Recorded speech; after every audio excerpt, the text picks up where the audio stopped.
So we utilize can and could in our daily life, but I have seen people committing mistakes in utilization of can and could. So this is going to be a small grammar session which will definitely help you out to clear out the differences between can and could, where they can be utilized and under what circumstances they could be utilized. I want everybody, regardless of the background you are coming from, be it English medium background, Gujarati medium background, or Hindi medium background, I am sure this is going to be helping you out immensely. Okay, so can and could, ये ज्यादातर बच्चों में ये issues रहता है कि sir can and could में ये इश्यू रहता है कि no people are not knowing exactly कि सर कैन का इस्तेमाल कहाँ पे किया जाए, कुड का इस्तेमाल कहाँ पे किया जाए. सो बहुत छोटा सा है. सो कैन का इस्तेमाल होता है when you want to talk about ability. मैं ये चीज कर सकता हूँ. I hope everybody is listening. Yes और no? Is everyone listening to me? Okay, great, great, great. So can is utilized for mentioning ability. Thank you, students. Thank you for answering. Okay, so can is utilized for mentioning ability. For example, I can play the guitar. He can play heavy, he can lift heavy weights. She can beat anyone at chess.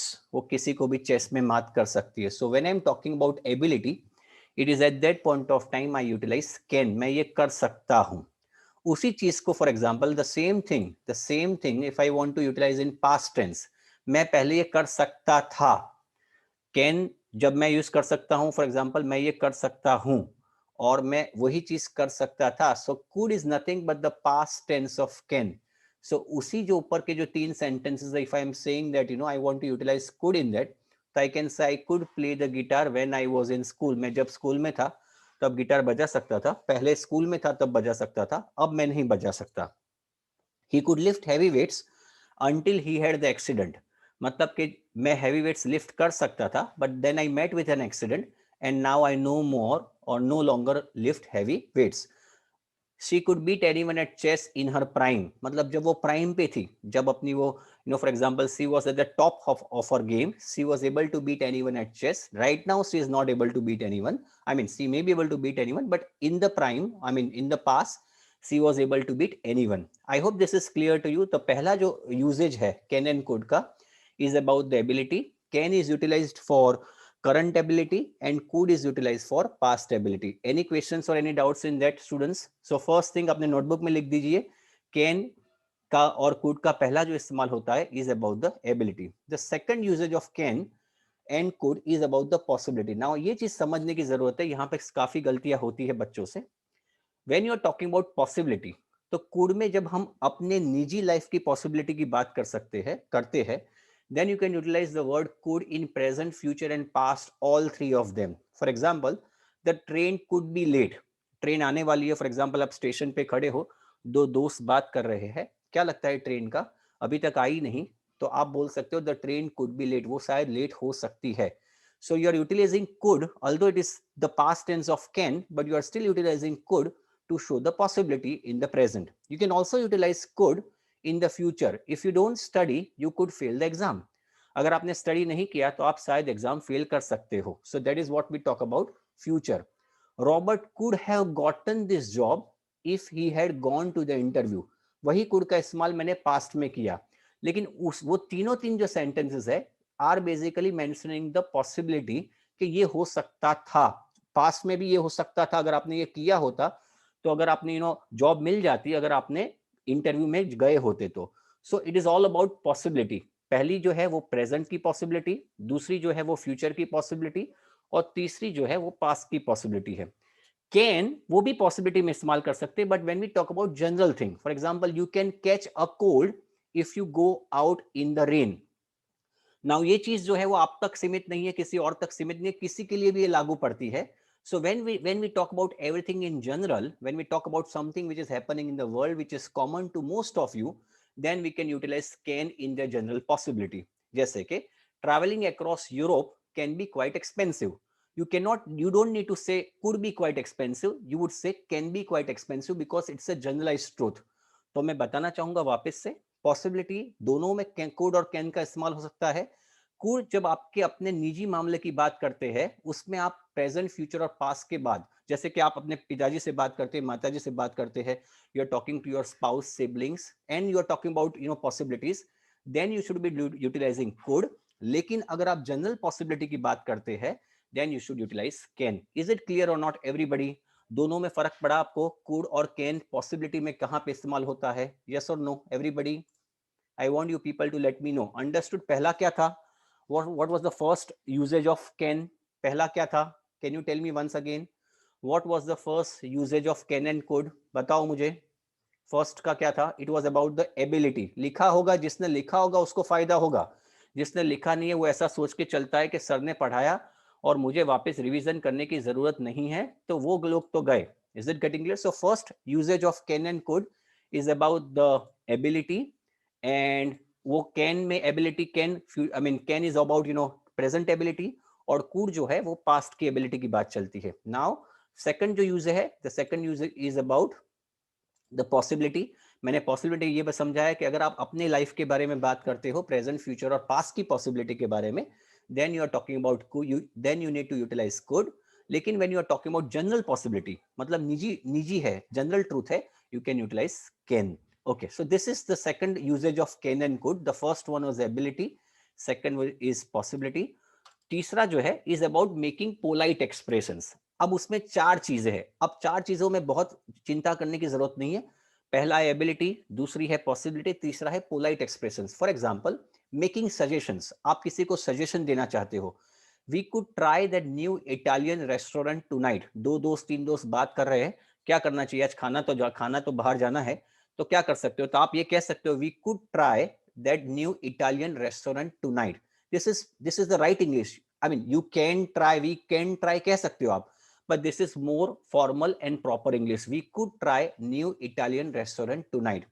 You could ask your sister to lend you some money. आपके पास पैसे नहीं है, so you're for example you are asking, you are telling your friend कि क्यों ना आप अपने sister से पैसे मांग सकते हो. You can ask her to lend you some money.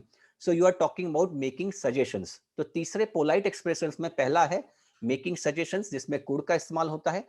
Making request. अब यहां पे ध्यान रखना है, काफी बच्चे इसमें गलतियां करते हैं. Shall explain you this way. Can you pass me the salt? आप फैमिली मेंबर्स बाहर खाना खाने गए हो, you have gone outside to consume food. Try to understand. या Yash, are you able to listen to my voice? Is everyone able to listen to my voice? Yes और no? Because one student is telling that he is not able to listen to me. Everybody okay? तो यश जी, आपको ही कुछ करना पड़ेगा, आपके तरफ से ही कोई प्रॉब्लम है. Is it getting clear Yash? Okay, try it out from your okay. So तीसरा जो दूसरा एडवांटेज है, दूसरी जो चीज इंपॉर्टेंट है यहाँ पे, फॉर एग्जांपल दूसरी चीज जो इंपॉर्टेंट है, ये जो तीसरा मेकिंग सजेशंस. हाँ, हम लोग थे मेकिंग रिक्वेस्ट पे. तो मेकिंग रिक्वेस्ट पे इतना याद रखना है, where where we were basically going to the restaurant. हम लोग रेस्टोरेंट में जा रहे थे for example, and you are sitting with your family members in this restaurant. आपके साथ आपके पिताजी है, माताजी है, आपके for example other family members है, और बाजू में सॉल्ट पड़ा है, लेकिन आप उसको रीच आउट नहीं कर पाते. अपने दोस्त, अपने भाई को बोलते हो, तो अपने भाई को ऐसा बोलोगे, can you pass me the salt, क्योंकि it is more informal. It is more informal. आप अपने भाई से बात कर रहे हो, तब आप ऐसा बोलोगे, can you pass me the salt. या तो फिर can I speak to Rahul, आपका दोस्त है, तो can I speak to Rahul, आप ऐसा कह सकते हो.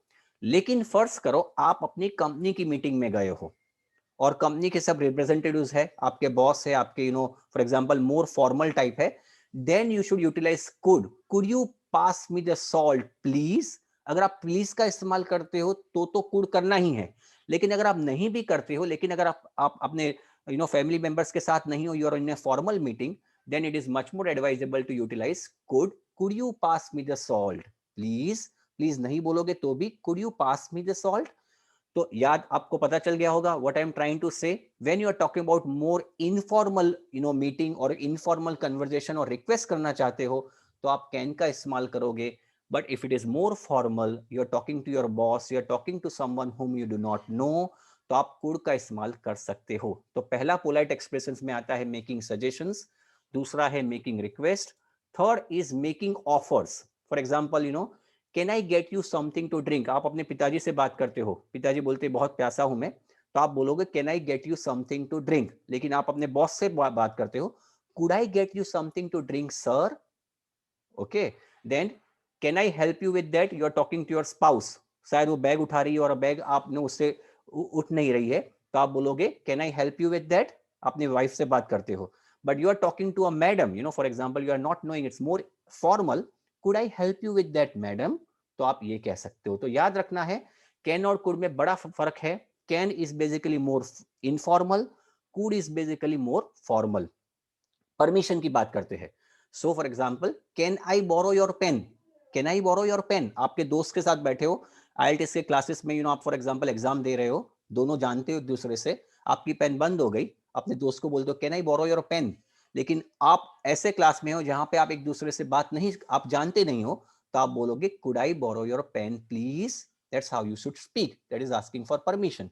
वैसे ही can I take the day off tomorrow, आप अपने बॉस से ही बात करते हो, लेकिन बॉस के साथ ताल्लुकात आपके ऐसे हो गए, आप कंपनी में काफी सालों से काम कर रहे हो, you have been working in the company since last 15-20 years, and you know each other. For example, even if he or she is your boss, you know each other, then you need to speak can I take the day off tomorrow. But you are talking to a boss who is very strict, you are not knowing exactly what his reaction is going to be, तो आप ऐसा कह सकते हो could I take the day off tomorrow, could I take the day off tomorrow. This is how you should speak. Any questions, any doubts? So these are the few fundamental differences between can and could. I repeat, let me just go through it once again. First one was ability. I am repeating the same thing.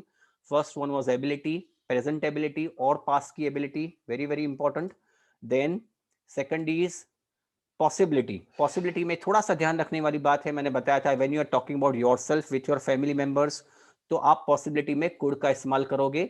लेकिन वही general possibility की बात चल रही है, for example winters can be freezing in New Delhi, क्योंकि आप जानते हो न्यू दिल्ली में विंटर्स बहुत ठंड वाले होते हैं, मतलब बहुत ठंडी होती है उसमें. So winters can be freezing in New Delhi, so it's about general possibility. Okay, then the third is about making suggestions, जहां पे आप कुड का इस्तेमाल करोगे. सजेशंस में सिर्फ और सिर्फ कुड का इस्तेमाल होगा. रिक्वेस्ट, ऑफर्स और परमिशन में इतना चीज याद रखना है कि when you are talking in a formal manner, तो कैन का इस्तेमाल कुड का इस्तेमाल कर सकते हो, सॉरी कुड का. और अगर आप अपने दोस्त से बात करते हो तो आप कैन कह सकते हो. Any questions, any doubts in this my dear students? कोई क्वेश्चंस, कोई doubts? Okay, very good. Now I'm going to throw you a small exercise. I'm going to throw you a small exercise. I want you to do questions number 1 to 5. बाद में मैं आपको solve कराऊंगा. I'll be basically helping you out with that. Just do it. 1 to 5. Questions number 1 to 5. Just go through it. Let me see what you are coming up with. Questions number 1. अपने notebook में answers लिखिए. Write your answers in your notebook.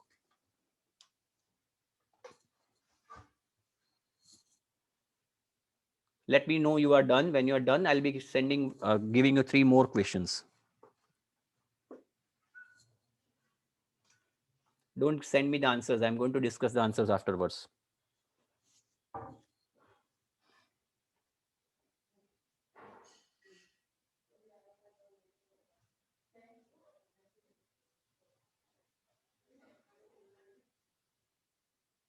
तीन चीज का याद रखना है, ability, possibility, polite expressions. If you are done, let me know.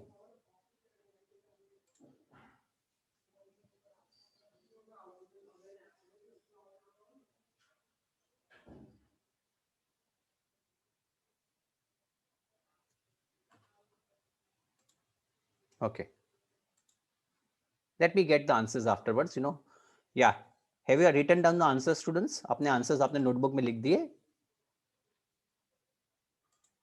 Okay, okay, let's go for questions number, हाँ ये बाकी के हैं 6, 7 and 8. थोड़े से मिस हो रहे हैं, डॉट दिखेंगे आपको 6, 7 and 8. Questions number 6, 7 and 8, just last 3. This dot is AB is also is one question, that is question number 6, then 7 and 8.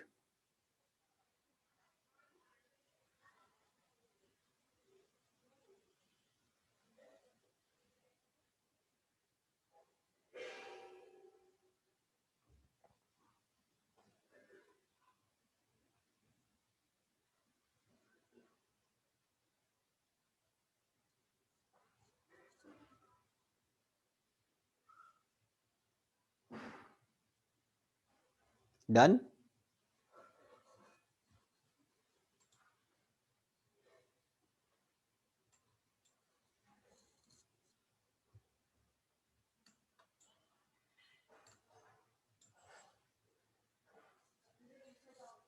Okay. Now let me get to the answers. These are the answers, students. I don't know how many of you. Could I get you something to eat? Maybe a sandwich. Can I get something to eat? Maybe a sandwich. It's basically more informal expression. तो हमने can का इस्तेमाल किया है. I could run a mile in 10 minutes when I was younger. So मैं जब young था तब मैं कर रहा था, तो मैंने बताया था पास की जो ability है उसके लिए आप could का इस्तेमाल करोगे. Son, mom, the phone is ringing. Mom, can you answer it? Mom है तो आप जाहिर है वो कुड नहीं बोलेगी, वो कैन ही बोलेगी. और फ्यूचर की बात कर रही है कि ये क्या हो सकता है, इट कुड बी ग्रैंडपा, ये ग्रैंडपा हो सकते हैं. So you are talk about future thing. Is it getting clear? Possibility है. Could you send me the details, या could you send me the details by email please. Please आता है तो जाहिर है आगे कुड लग ही जाता है by default. Could I have another slice of that cake please. So the answer is going to be could. So first is can, could, can. I don't know how many of you got it right. ये जरा सा देख लेना. You can take a screenshot of this as well. This will help you out in the future. Okay. Then the second part for 6, 7 or 8. I need to finish this report by tomorrow, but I don't think I can do it. So I can do it is about the possibility. ये possibility की बात है तो can आएगा. B, you could ask one of your colleagues to help you with. You are making suggestion. तो मैंने बताया था कि suggestion की बात चलती है तो आपको could का इस्तेमाल करना पड़ेगा. याद हो तो आपको मैंने एग्जांपल दिया था, आपके अगर पास पैसे नहीं है तो अपनी सिस्टर से मांग सकते हो, तो हमने कुड का इस्तेमाल किया था. Many swimmers can hold their breath. ये जो सेवंथ है, it's about universal truth. It's about universal truth. Many swimmers can hold their breath. याद है मैंने बताया था when you are talking about possibility. तो पॉसिबिलिटी अब अंदर अंदर की बात है तो कुड का इस्तेमाल करोगे, बट जनरल पॉसिबिलिटी है you are going to utilize can. Husband, how did the cat get into the house? Wife, it could have gotten in through the bedroom window. तो ये बेसिकली पास की बात है, तो answer is going to be could. Any questions, any doubts my dear students?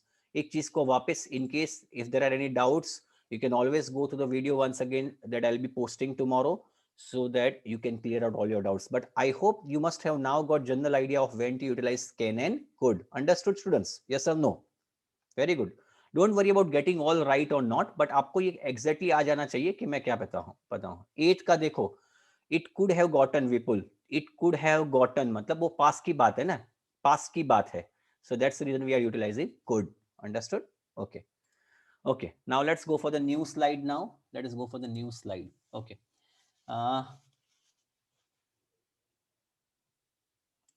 I'm going to take the vocab of weather. ये बहुत important है. I'm going to take the vocab of weather. काफी weather के इस्तेमाल होता है. So please, yeah. Okay, now when you got topic on weather in speaking, weather में काफी आप देख सकते हो काफी ठंड वाला weather है. Should be a matter of 5-7 minutes. मैं चाहूंगा ये सारे वर्ड्स का इस्तेमाल कैसे करना है. When you are asked topics about weather, तो आप ये इस्तेमाल कर सकते हो. जैसे कि अगर आपको पूछा जाता है what is the weather in your country, तो काफी कबार you don't have any words to speak. It's very cold, it's very hot, या तो फिर अब उसके अलावा आपके पास वर्ड्स ही नहीं होते. सर कोल्ड और हॉट के अलावा मेरे पास कोई वर्ड ही नहीं है अगर वेदर के बारे में. और ये मैं बताना चाहूंगा, there are lots of questions being asked in the initial part, introduction part about the weather, and therefore it is important कि आपके पास उसके words हो, so that you can build up your first very important impressions. अगर आपको ये पूछा जाता है कि what is the weather in your country, you can say the weather in my country is pretty nice. काफी अच्छा है. We have a mild climate. Mild climate का मतलब होता है ठंडी बहुत ठंडी नहीं होती और गर्मी बहुत गर्मी नहीं होती, उसको mild कह सकते हो आप. So it is never boiling hot in the summer or freezing cold in the winter. कितने सुंदर words है. Rather than saying only hot or only cold, you can say it's never boiling hot in the summer or freezing cold in the winter. दूसरा सवाल, does the weather affect your mood? क्या weather के कारण आपका mood affect होता है? Yes, cold gloomy days put me in bad mood. Gloomy मतलब बादल बादल वाले mood, cold होता है और बादल वाले जो days होते हैं जहाँ पे ज्यादा सूरज नहीं होता, when there is not a lot of sunshine, so you can say gloomy days put me in bad mood. I love summer time when it is warm and sunny. कितने बेहतरीन वर्ड्स है जिसका आप इस्तेमाल कर सकते हो. इतना याद रखना है, हॉट है तो आप बॉइलिंग हॉट का इस्तेमाल कीजिए और कोल्ड है तो फ्रीजिंग कोल्ड का. Is it getting clear? हमारा अहमदाबाद का टेम्परेचर कैसा है? Yes, can you help me out? Can you tell me, do we have a mild climate? What is the opposite of mild climate, guys and girls? Ahmedabad का temperature कैसा है? Is it mild? Yes और no? It's not moderate, it is extreme climate. ये जो पहले sentence में दिया है उसका बिल्कुल विपरीत, बिल्कुल ऑपोजिट क्लाइमेट हमारे अहमदाबाद का है. सो आप अहमदाबाद के क्लाइमेट की बात करते हो तो आप ऐसा बोलोगे, the weather in my city is pretty extreme, या तो फिर we have extreme climate, so it is boiling hot in the summer, not निकाल, नेवर निकाल दोगे, so it is boiling hot in the summer और freezing cold in the winter. Understood students? Ahmedabad के लिए आपको ये बोलना है। अब माइल्ड क्लाइमेट कहाँ पे होता है? Can you tell me where it is mild climate? जहाँ पे सीशोर होता है, जहाँ पे दरिया होता है, जहाँ पे सी होती है, उसके बाजू में you will find out mild climate. जैसे कि मुंबई है, तो मुंबई में ज्यादा गर्मी भी नहीं होती और जहां पे ज्यादा ठंडी भी नहीं होती। So you can talk about Mumbai. Understood students? Okay, great. Okay, then we have got this, do you like rainy days? yes, absolutely, I like when it rains. I love all the freshness around, the cool breeze after a heavy rain. आपको पता होता है बारिश के बाद ठंडी हवा आती है, तो आपको हवा के बारे में आप विंड बोलोगे, उससे बेहतर ये है कि ब्रीज बोलिए। Cool bridge after a heavy rain, it's wonderful. कितने बेहतरीन वर्ड्स है, आप इसका इस्तेमाल कीजिए। What is your favorite season? आपकी favorite season कौन सी है? Well, I think it's spring. The weather is very pleasant and it is nice to see everything come back to life and blossom. कितना सुंदर वर्ड है, मुझे बहुत अच्छा लगता है। इससे काफी चीजें लाइफ में आती है, जैसे कि नए नए फूल आते हैं, नए नए फ्लावर्स आते हैं, और वो ब्लॉसम भी करते हैं, मतलब वो उगते हैं, वो खिलते हैं, उसको हम ब्लॉसम कहेंगे। So the weather is very pleasant and it is nice to see everything coming back, और या तो फिर come back to life and blossom. Do like winters? क्या आपको विंटर्स पसंद है? No, not really. For me winter is the most depressing season because where I live, it is freezing cold in the winter. Moreover, the days are short and you can't do a lot of outdoor activities. So I want you people to just memorize these words. आपको ये life time याद रहने चाहिए। Mild climate, extreme climate, boiling hot, freezing cold, gloomy days, cool bridge, heavy rain, वगैरह वगैरह वगैरह। Okay, then clue card का अगर टॉपिक आता है, क्लू कार्ड में ऐसा पूछा जाता है, now you have a clue card, जिसमें आपको बोलना है describe your favourite weather. You should say what the weather is like, why do you like it, and where you can experience such weather conditions. Is it getting clear?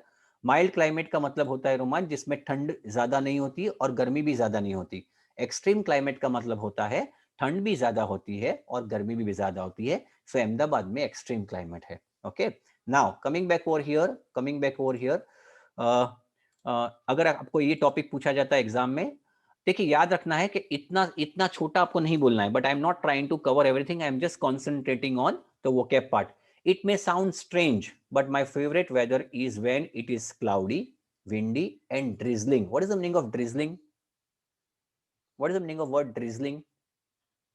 Can you help me out with the word drizzling? It's slow raining. जब धीरे धीरे हल्के हल्के होले होले बारिश पड़ती है, उसको आप कहोगे drizzling. It's drizzling. Is it getting clear? और heavy rain है, उससे ज्यादा होता है। So drizzling, कहा क्या बारिश आ रही है? No, it's drizzling. तो इसका मतलब धीरे धीरे बारिश पड़ती है, उसको आप कहेंगे drizzling. Understood, students? Exactly. Okay.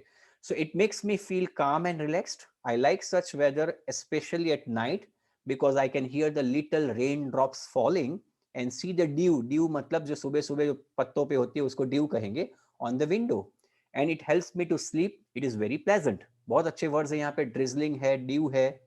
Also I like foggy weather. Foggy मतलब धुम्मस वाला. It is very romantic and gives me a sort of feeling like I am in an old black and white movie.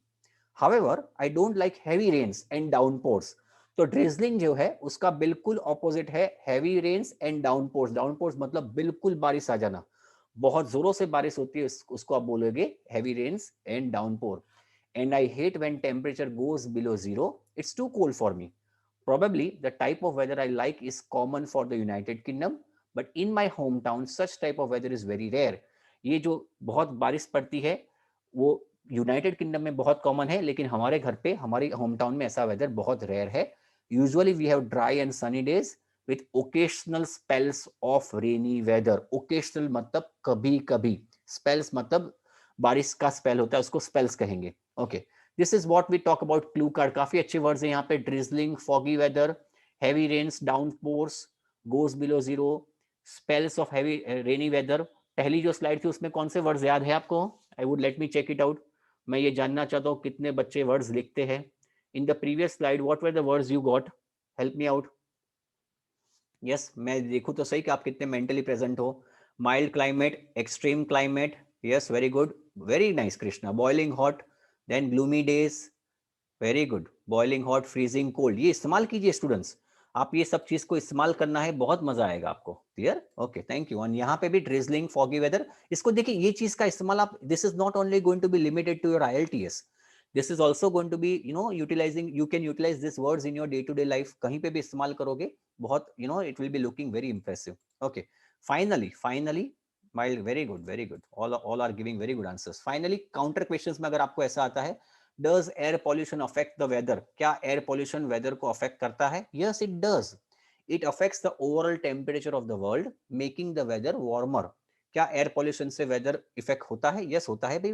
ज्यादा air pollution होगा तो overall weather warm हो जाता है. Also, it often causes smog and gloomy weather. Now, I would like to tell you what is the meaning of smog. What is the meaning of word smog? मैं सबसे जानना चाहता हूँ. What do you mean by smog? अच्छा, अब देखिए, मैं आपको बताता हूँ स्मोक कहाँ से आता है. मैं बहुत ये आपको लाइफ टाइम याद रहेगा, ऐसी उस तरह से मैं आपको समझाता हूँ. Let me explain you. Smoke comes from two words. आपको पता है दिल्ली में स्मोक बहुत होती है. पता है दिल्ली में स्मोक, अभी वो केजरीवाल और सबका चल रहा है वहां पे. हरियाणा वाला ऐसा बोलता है कि मेरे कारण हुआ है, मेरे कारण नहीं हुआ है. केजरीवाल बोलता है बाजू में वो खेत जलाए जाते हैं, उसके कारण स्मोक होती है.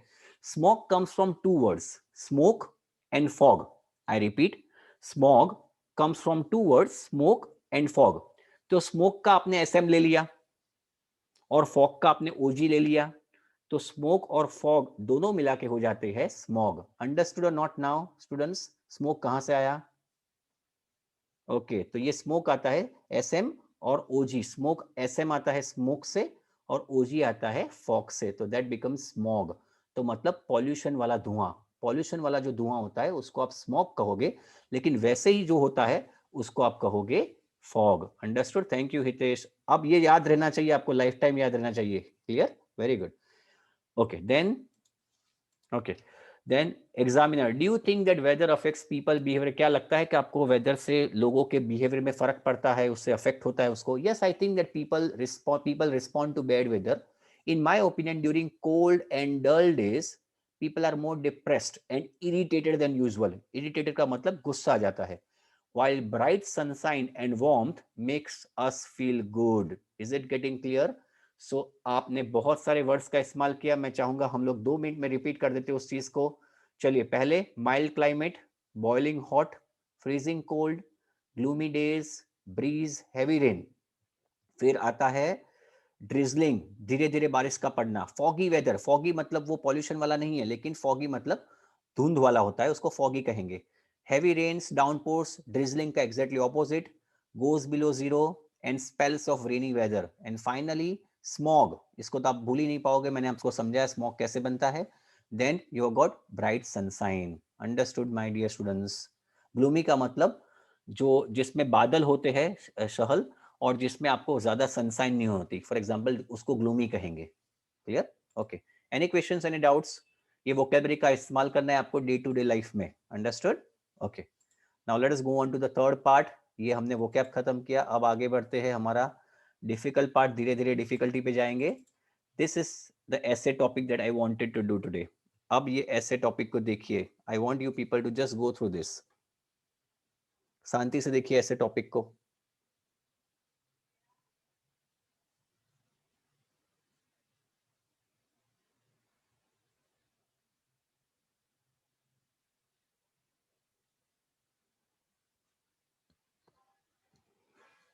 Okay.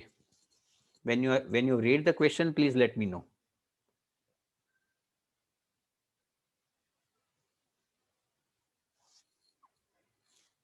Have you read the question, students? Done? Okay. Very good. Let me know when you're done. Okay. Now I need to ask you a simple question. What type of question is this? Now there are 5 types of essays that you know probably. Probably you know. First is first is opinion essay. Second is discussion essay. पहले ही बताओ मुझे कि ये कौन से type का essay है. What type of essay is this? What type of essay is this? No, this is not problem solution. Problem solution नहीं है, ये डबल क्वेश्चन ऐसे है. This is what we call as double question essay. It's not an opinion essay, it's a double question essay. आपको सीधा पूछा गया है, 2 questions पूछे गए हैं and you are suppose to write the answers of 2 questions. It's a question based essay. I repeat, it's a question based essay. Directly आपको question पूछे गए हैं 2. सो फर्स्ट इज ओपिनियन ऐसे, दूसरा होता है डिस्कशन वाला ऐसे, third is problem solutions, fourth is advantages, disadvantages, and fifth is direct question essay. So this is a direct question essay. Clear? Let me explain you first. Car ownership. Car ownership का मतलब ज्यादा लोग car को अपने नाम करवा रहे हैं, मतलब कार खरीद रहे हैं. That's what we call as car ownership, और you can say purchasing of cars has increased so rapidly over the past 30 years that many cities in the world are now one big traffic jam. बहुत सारे cities अब एक बड़ा traffic jam बन गया है. मतलब एक चौराहा ट्रैफिक जाम नहीं, सिटीज पूरे ही ट्रैफिक बड़ा ट्रैफिक जाम हो गया है. Question number 1, how true do you think this statement is? कितना वाजिब है, कितना सही ये स्टेटमेंट है? कौन सा स्टेटमेंट? कि भाई एक दुनिया जो है उसमें काफी सिटीज जो है, many cities in the world, वो एक ट्रैफिक जाम बन के रह गए. क्या इस स्टेटमेंट में कितना तथ्य है, कितना वाजिब है, कितना ट्रू है ये statement? And question number 2 is what measures can governments take to discourage people from using their cars? कौन से measures, कौन से steps गवर्नमेंट ले सकती है ताकि वो people को discourage करे. आपको पता है discourage क्या है?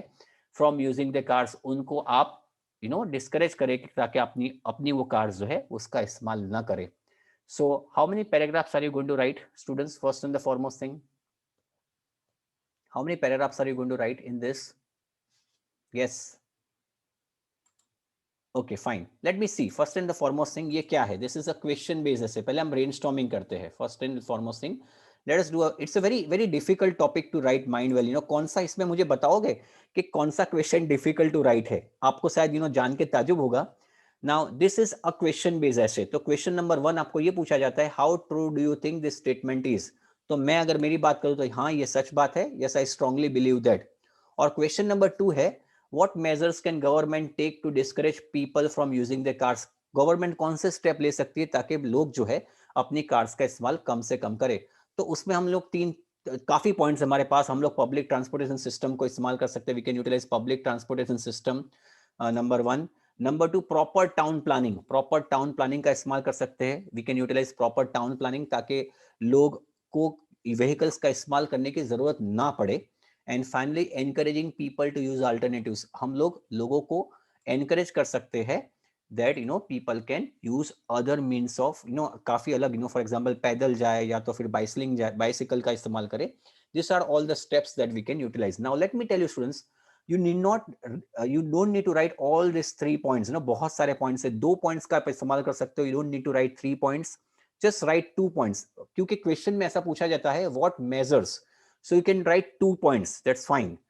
But the question base over here is, मेरे हिसाब से डिफिकल्ट ये है, how true do you think this statement is? कितना आपको सही लगता है कि ये स्टेटमेंट है? So let us try to understand this. First and the foremost, writing the introduction. अब इसको गौर से देखिए, काफी मेहनत से ये किया हुआ है. Car ownership has increased so rapidly over the past 30 years that many cities in the world are now one big traffic jam. How true do you think this statement is? What measures can governments take to discourage people from using their cars? Now, you need to paraphrase this. इसको आपको paraphrase करना पड़ेगा. So paraphrasing मैंने किया. It is true that number of people having a car.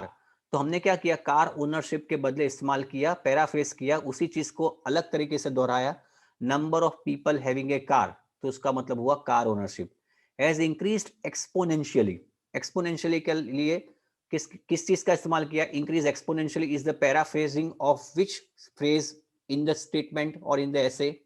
Has increase so rapidly. आप देख सकते हो हैज इंक्रीज सो रैपिडली है, उसके बदले मैंने इस्तेमाल किया है has increased exponentially. आपके पास vocab अच्छी होगी, then only you will be able to make wonderful paraphrasing.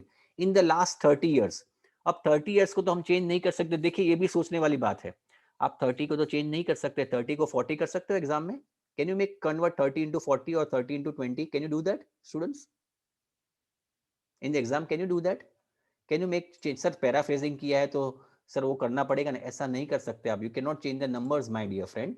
तो हम लोग ये कर सकते हैं, तो देखो हमने क्या किया, 30 का क्या किया, in the question 30 was given in number, and in the paraphrase statement I put down that into word. देखा आपने, ये भी कर सकते हो, सोचने वाली बात है।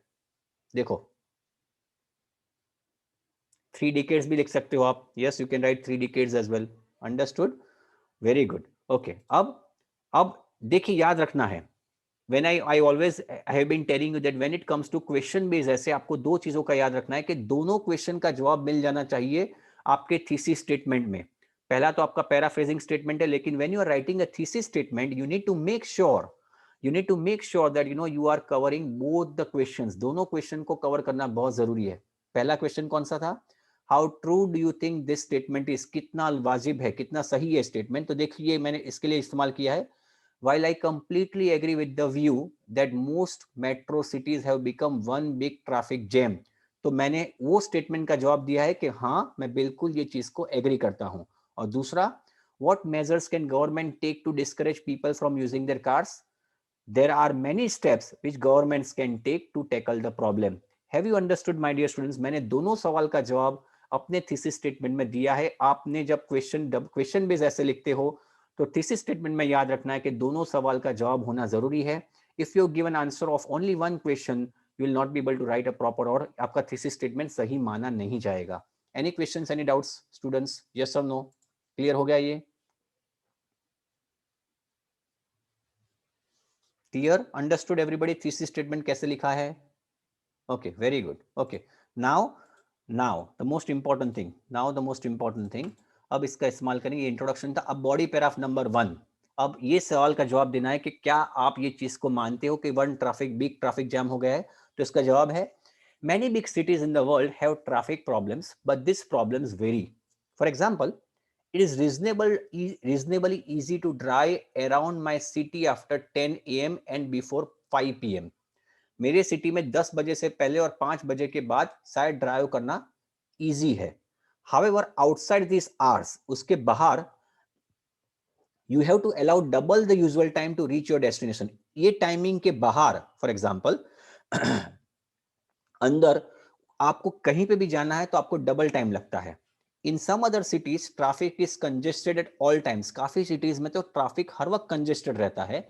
And there is the continual sound of car horns, बार बार कार के हॉर्न्स के जवाब, कार का हॉर्न सुनाई देता है as people try to get wherever they want to go. आप एक बार इसको देख लो।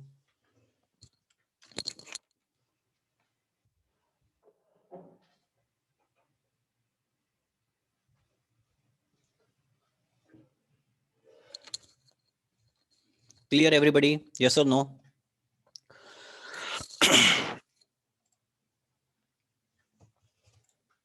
Okay, now let us go on to the paragraph number 2. Just go through it. One of the best approaches government take in busy cities is to encourage the use of public transport. This means the transport facilities have to be well run and people must be able to afford them. एक तो ये कि transport facilities आपकी अच्छी होनी चाहिए और दूसरी लोगों को अफोर्डेबल होना चाहिए। Okay, then buses, trams and trains are good ways of getting around and if they are cheap and reliable people will use them. मैंने एक मेजर दिया, दूसरा मेजर दे रहा हूं मैं। Another approach is to discourage people from actually entering the city by building car parks and shopping centres on the outskirts. जैसे कि आपको पता होगा हम टाउन प्लानिंग कर सकते हैं जहां पे शॉपिंग सेंटर्स और कार पार्क्स बाहर हो। Many cities around the world do this quite successfully and offer passengers bus transport into the center if they need it.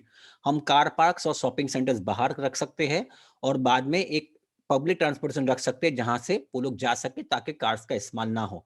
तो यहाँ पे हमने दो चीजों का इस्तेमाल किया है। I want you people to just go through it properly, शांति से देख लो।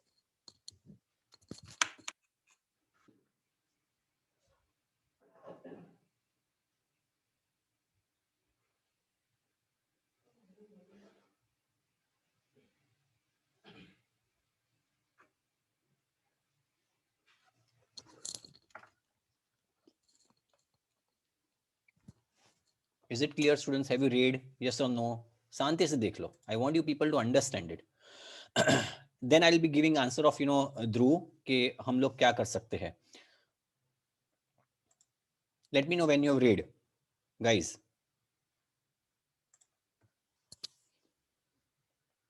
यहाँ पे we have given 2 measures.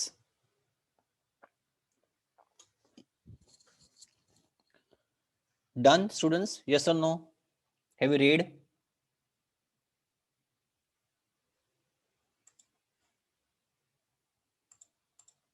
Okay, fine, great. Then you don't need to write this paragraph, but if you want to, you can give also one more extra measure. I mean, there is no need to write 3 measures. 2 measures would be fine. But आप ये लिख सकते हो आपकी जानकारी के लिए. At peak travel periods, government can also run campaigns. लोगों को encourage किया जा सकता है to be less dependent on their cars. Apparently, a lot of car trips involve very short journeys to say the supermarket or local school. काफी बार बाजू में ही हमें जाना होता है, बाजू की ही दुकान में जाना होता है, तभी भी हम कार का इस्तेमाल कर लेते हैं, जबकि जरूरत नहीं है. हम पैदल भी जा सकते हैं, शायद बाइसिकल का इस्तेमाल कर सकते हैं. These are often unnecessary, but we automatically get into our cars without thinking. तो हमें गवर्नमेंट को क्या करना चाहिए? They should encourage people to utilize alternative modes of transportation rather than only relying on cars. तो ये आपका तीसरा पैराग्राफ हुआ, मतलब वैसे body paragraph number 4. Let me tell you, this is not necessary.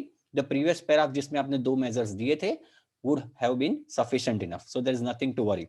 And finally conclusion, coming back to the one of the, एक बच्चे ने क्वेश्चन पूछा था कि सर हमें जो मेजर्स लिखते हैं तो क्या इंट्रोडक्शन में डाल सकते हैं? तो हाँ, इंट्रोडक्शन में डालने चाहिए. फॉर एग्जांपल हमने 3 मेजर्स की बात की, उसी चीज को यहाँ पे दोहराता हूं मैं.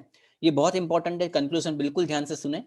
In conclusion, although most cities struggle with the issue of traffic congestion, authorities can alleviate मतलब उसको रिलीव कर सकता है this situation by improving public transportation system. यहाँ पे देखिए, यहाँ पे मैंने जो 3 मेजर्स का इस्तेमाल किया, वो मेजर्स तीनों तीन मैं यहाँ पे दोहरा रहा हूँ. देखिए ध्यान से, गौर से देखिए. by improving public transportation system, जो मैंने पहले पैराग्राफ में की थी, पहला ऑप्शन, पहला measure. Building car parks and shopping centres on the outside of the city, ये दूसरा मेजर. और आपको याद था तीसरा मेजर था लोगों को एनकरेज करने वाला, and encouraging individuals to consider alternatives to driving. तो यहाँ पे हमने वो तीनों चीज दोहराई है. So that is fine Hitesh, Dhruv, जो I don't know your exact I mean पता नहीं चल रहा है मुझे, लेकिन आपने जो 3 मेजर्स का इस्तेमाल किया है, मैंने वो चीज को कंक्लूजन में दोहरा दिया है. So this is fine. ऐसा नहीं कर सकते आप कि इंट्रोडक्शन और कंक्लूजन में दोनों में वो मेजर्स का आप लिखो नहीं. बेहतर है कि आप इंट्रोडक्शन या कंक्लूजन में दोनों में से किसी भी एक में आप वो मेजर्स का इस्तेमाल कर सकते हो. आई रिपीट, मुझे आशा है कि आप लोगों को पता चल गया मैं क्या कहना चाहता हूं. आपने जो मेजर्स लिए हैं, वो मेजर्स का आपने इंट्रोडक्शन या कंक्लूजन में दोनों में से कम एक में दोहराना जरूरी है. Any questions, any doubt students? Yes और no?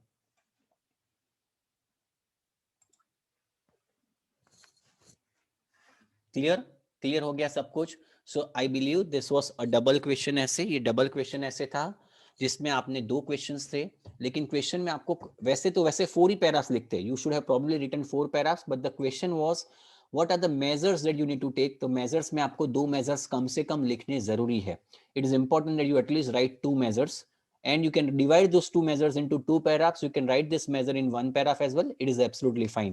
So this is how the entire essay is going to look like. In case if you want to have a screenshot of this, you can take this.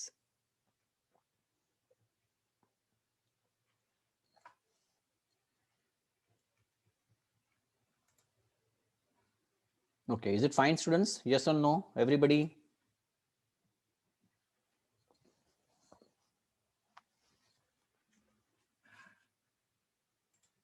Santi said, nothing to worry. Take your time.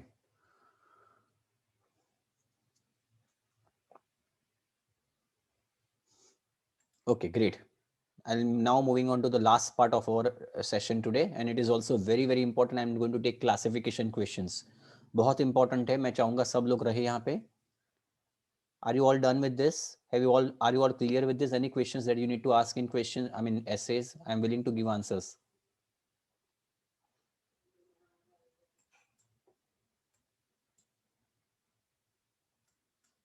Okay, great. Okay, let's go ahead with the new slide.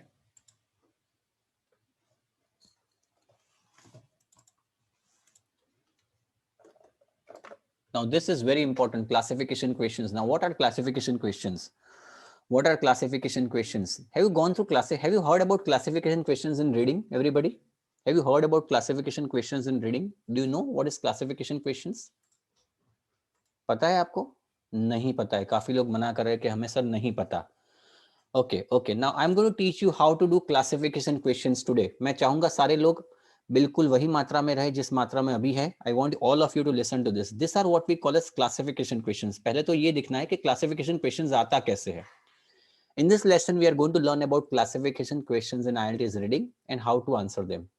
As you can guess, classification questions ask you to classify information from the reading text. You have some statements from your text and list of options listed as A, B, C, etc. Your task is to match each statement with the correct option. बहुत important है classification questions. Yeah. Okay, sir, ये classification question होता कैसे है? Now this is how the classification question may look like. ये आपको ऐसा दिया जाएगा. देखिए, आपको एक पैराग्राफ दिया जाएगा and for example यहाँ पे दिए हैं 3 लोगों के नाम, शायद साइंटिस्ट है. First is Matthew Walker, B is Ravi Allada and C is Paul Antoine Libourel. काफी लोग इसका मतलब मत पूछना, ये किसी के नाम है, so I will not be able to explain the meaning of those names. So these are the names of the scientists. Okay, and there are 7 sentences given below. There are 3 main behavioral features, incident to sleep वगैरह वगैरह करके there are 7 sentences given to you. So what you need to do is आपको क्या करना है, जिनको reading बिल्कुल पता नहीं है उनको भी ये क्लियर हो जाएगा कैसे करना है. Nothing to worry. आपने ये करना है कि ये जो पहला सेंटेंस है वो किसने बोला है या तो फिर किसने लिखा है. अगर मैथ्यू वॉकर ने लिखा है, you need to give answer as A. If Ravi Allada has written it, you need to give answer as B. And अगर पॉल एंटोनी लिबोरेल ने लिखा है, then you need to give answer as C. Now इसका मतलब क्या हुआ? What does it mean that A, B and C may be repeated more than once because there are 7 classification questions और आपके पास options है ए बी सी. तो मतलब अगर पहला सेंटेंस अगर मैथ्यू वॉकर ने लिखा है तो आप आंसर दोगे ए. वैसे ही ए बी सी में ही सारे आंसर्स हो जाएंगे and there will be separate paragraph given to you. Is it clear or not, everybody? पहले ये पता चला what I am trying to explain you first of all? Have you understood what I am trying to explain you? आपने, मैं बिल्कुल नहीं कह रहा हूँ कि आपने ये कैसे करना है, मैं आपको सिर्फ समझा रहा हूँ कि आपने ये क्या करना है इसमें. You just need to understand what you are supposed to do in this. Clear? Okay. Now आपके साथ एक पैराग्राफ भी होगा, जैसे कि ये पैराग्राफ है. For example, this is the paragraph. तो देखिए ऐसा कुछ होगा. पहले गौर से देख लीजिए इसको. I don't want you to read this.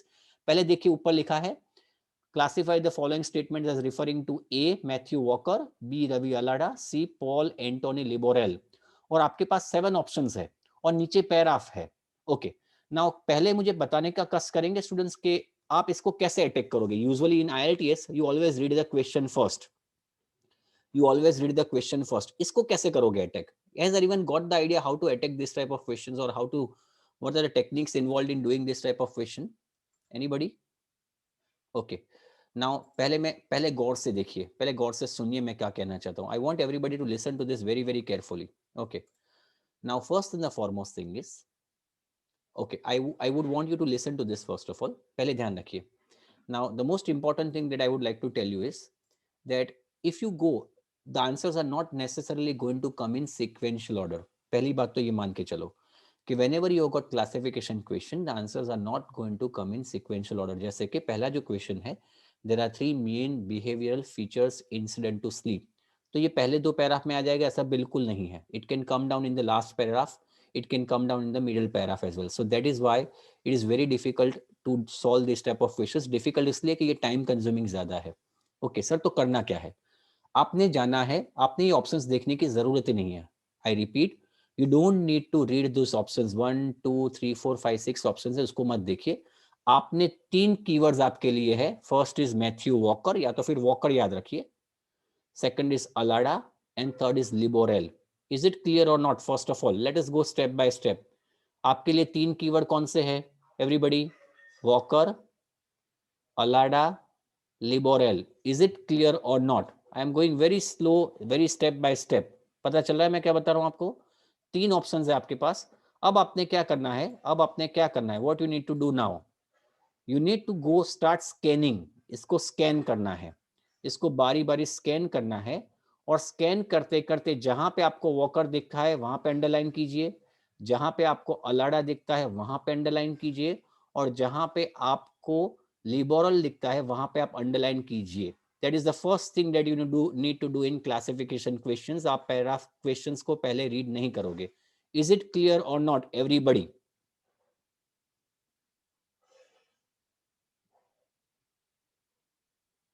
Yes और no? Is it clear what I am trying to say? मैं धीरे धीरे एक एक चीज रुक रुक के आपको बता रहा हूं कि कैसे करना है। Clear? Very nice. Okay, now अब देखिए हम लोग क्या करते हैं। Now I want you people to just go through it. अब मुझे बताइए, यहाँ पे मार्क कीजिए कि कहाँ पे है वॉकर, कहाँ पे अलाड़ा है, और कहाँ पे लिबोरॉल है। ओके, अब मैं आपको दिखाना चाहता हूँ। ओके, तो सर पहले कैसे करेंगे? मैंने बताया वैसे क्लासिफिकेशन क्वेश्चन, मैंने आपको बताया जो चीज बताई वही चीज यहाँ पे दी है। So I am not going to explain this to you right away, मैंने बता दिया आपको। अब मैं आपको दिखाता हूँ कैसे करना है। ये आपका टॉपिक है, एक minute. Okay, this is the topic, this is your page. Now what I am going to do is I am going to find Matthew Walker, Ravi Allada and Paul Antoine Libourel, क्योंकि मुझे पता है कि जो क्वेश्चंस ऑप्शंस है they are not going to come in sequential order. तो देखिए मैंने उसको टिक कर दिया है। Can you see this students? So I have marked Matthew Walker as, जहां पे मुझे मैथ्यू वॉकर दिखता है। अब ये चीज आपको याद रखनी है कि देर आर इंस्टेंसेस जहां पे वो लोग सिर्फ वॉकर लिखेंगे या तो फिर सिर्फ अलाडा लिखेंगे। तो आपको दो याद रखना है कि मैथ्यू वॉकर है तो कीवर्ड मैथ्यू वॉकर भी हो सकता है, या तो फिर वॉकर भी हो सकता है, कभी कभार मैथ्यू भी हो सकता है, anything. So you need to understand. Are you able to understand what I have done right now? आपने जो एग्जाम में करना है उसी चीज को मैंने यहाँ पे मार्क कर दिया, अंडरलाइन करना है, वही चीज को मैंने कलरिंग कर दिया है। So I have coloured Matthew Walker. मुझे जहां पे वॉकर दिखा वहां पे मैंने उसको अंडरलाइन किया, जहां पे मुझे पॉल अलाडा दिखा वहां पे मैंने अंडरलाइन किया, और जहां पे मैंने पॉल एंटोनी लिबोरल दिखा वहां पे अंडरलाइन किया। अब क्या करना है? Now sir what you need to do. अब हम क्या करेंगे, जहां पे मुझे मैथ्यू वॉकर दिखता है उसको मैं देखूंगा, और जैसे इसके अंदर जो चीज है उसको मैं पहले पढ़ूंगा। ताजुब की बात है कि यही एक आईएलटीएस का ऐसा क्वेश्चन टाइप है जहां पे मैं बहुत लास्ट में ऑप्शंस को देखता हूं। I am looking at the options at the very last, which is very surprising in this type of IELTS questions. तो मैं यहाँ पे इसको रीड करूंगा, उसके अगर अंदर इंफॉर्मेशन दी है और इंफॉर्मेशन जो यहाँ पे दी है अगर वो मैच होती है तो मैं लिख दूंगा 1 के सामने ए, क्योंकि वो चीज मैथ्यू वॉकर ने लिखी है। Are you getting the point or not everybody? Yes और no? Are you understanding what I am trying to say students? पता चल रहा है मैं क्या कहने की कोशिश कर रहा हूं? मैं चाहूंगा सब लोग जवाब दे। Are you able to? ये डिफिकल्ट टाइप ऑफ क्वेश्चन है। It is very difficult type of question to solve in the real examination. So I want everybody to understand it. आप उसको कर सको ना कर सको वो बात की बात है, पहले लेकिन तरीका समझो उसको। Clear? Okay, now the other important part, the other important part. अब सर क्या करेंगे इसको? अब हम क्या करेंगे? अब मैं आपको देता हूं कि आप इसको देखिए। अब मैं देखो उसकी जो टेक्स्ट है उसको मैं पूरा अंडरलाइन करता हूं, देखिए आपकी आसानी के लिए। चलिए मैं आपको हेल्प करता हूं and you will have to get me the answer. Okay, देखिए तो जो पहला है red one is mark with Matthew Walker. सारे जो टेक्स्ट देखो जहां पे भी मैथ्यू वॉकर ने कहा है वो मैंने रेड में किया है, जहां पे भी रवि अलाडा ने किया है उसको मैंने ब्लू में मार्क किया है, और जहां पे पॉल एंटोनी लिबोरेल है वो मैंने किया है ग्रीन में। So I am now going to give you 5 to 7 minutes, तकरीबन 10 मिनट दूंगा to solve this and then will check it out. चलिए 10 मिनट्स नाउ। आप क्या लिखोगे आंसर? 1 2 3 4 5 6 के सामने, 7 के सामने ए बी या सी। आपके लिए मैंने बिल्कुल काम आसान कर दिया है। All you need to do is to get me the answers. Your time starts now. I am giving you 10 minutes. Don't run away.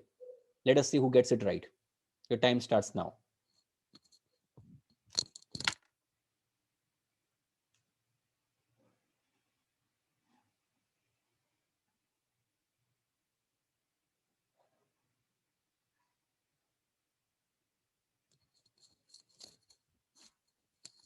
Please don't write the answers, don't send the answers, otherwise people will get disturbed. Please don't write the answers. मैं आपको बताऊंगा तब आप मुझे answers देना।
Okay, one more thing, sorry to bother you, आप जब walker करते हो तो सिर्फ वॉकर को पहले खत्म कीजिए, बाद में मतलब आप रेड को ही पहले टारगेट करो, बाद में ब्लू को टारगेट करो, and then you target green, don't target all the things at the same time और else you will be wasting lots of time.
Yeah, we'll wait for 3 to 4 minutes more for the others to complete.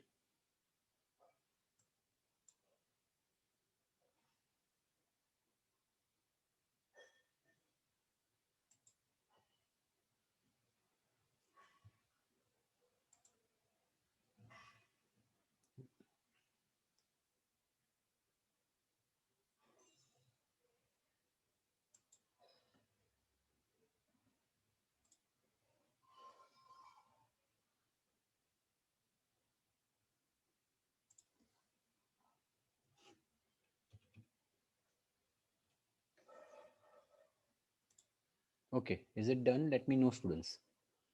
Let me know if it is done.